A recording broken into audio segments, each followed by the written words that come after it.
दोस्तों, mutual fund में बहुत को पैसा लगाते हैं, लेकिन बहुत सारे लोग क्या करते हैं, रेगुलर एसआईपी करते हैं। और जब उसको उसके पास एक्स्ट्रा पैसा आता है तो वो लोग भी डायरेक्ट ऐसे ही डाल देते हैं। अगर आप थोड़ा सा इसके प्रति अगर स्मार्ट रहेंगे, थोड़ा सा आप बाज़ार का माहौल के बारे में जानेंगे, तो आप क्या करेंगे, अब रेगुलर एसआईपी तो आप करते रहेंगे, लेकिन जो आप एक्स्ट्रा पैसा जो आपका आएगा उसको क्या करेंगे, आप इसको बैंक में रखेंगे। लेकिन जब भी मार्केट में डिप आएगा तो जो एक्स्ट्रा पैसा आप रेगुलर एसआईपी आपका चल रहा है, लेकिन मार्केट में जब भी डिप आता है किसी भी कारण से, जैसे कि कोविड में आया था, या फिर रसिया यूक्रेन वार हो गया, या इंडिया पाकिस्तान का वार का संभावना जैसे अभी हाल फिलहाल में हुआ, तो उसमें उस तरह का डिप जो आता है, उस समय आप वो जो आपका बचा हुआ पैसा, एक्स्ट्रा पैसा है, उसको उस समय में आप वो डाल सकते हैं। उससे क्या होगा, आपका रिटर्न, ओवरऑल रिटर्न आपका क्या है, बढ़ जाता है।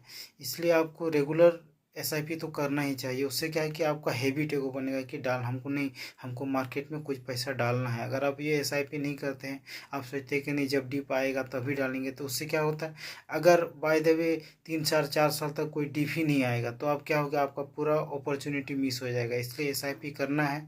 लेकिन जो टॉपअप का पैसा, अगर आप स्मार्ट नहीं है तो आप वो टॉपअप का पैसा जब भी एक्स्ट्रा पैसा आया आप उसको डाल दीजिए। अगर आप थोड़ा सा स्मार्ट है कुछ, तो कुछ पैसा बचा के रखिए, जब डिप आएगा तो उसमें आप डालिएगा। तो ये चीज़ आपको ध्यान रखना है कि इससे क्या होगा, आपका ओवरऑल जो इंटरेस्ट आपको मिलेगा वो थोड़ा सा बढ़ जाएगा। हाँ, इसके बारे में आपको थोड़ा बहुत रिसर्च करना पड़ेगा, मार्केट के बारे में जानना पड़ेगा, ये सब कैसे काम करता है म्यूचुअल फंड। थोड़ा बहुत धीरे धीरे रिसर्च करना पड़ेगा, क्योंकि शुरुआत में क्या होता है कि आप रिसर्च करते हैं म्यूचुअल फंड कोई भी चीज़ के लिए वो अच्छा है। और बहुत सारे लोगों का क्या होता है कि वो लोग एक ही म्यूचुअल फंड के बहुत सारे फंड ले लेते हैं। ऐसा नहीं कीजिएगा, आपको कोई एक या दो फंड आपके लिए सफिशिएंट होता है।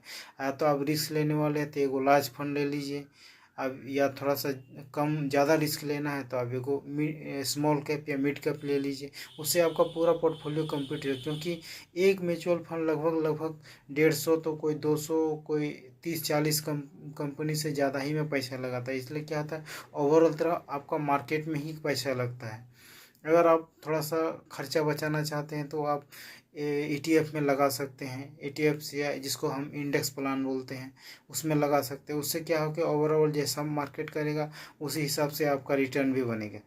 इसलिए थोड़ा सा रिसर्च कीजिएगा इसके बारे में, तो और ज़्यादा पड़ेगा। और इसके बारे में हम आगे भी हम लोग बात करते रहेंगे। धन्यवाद।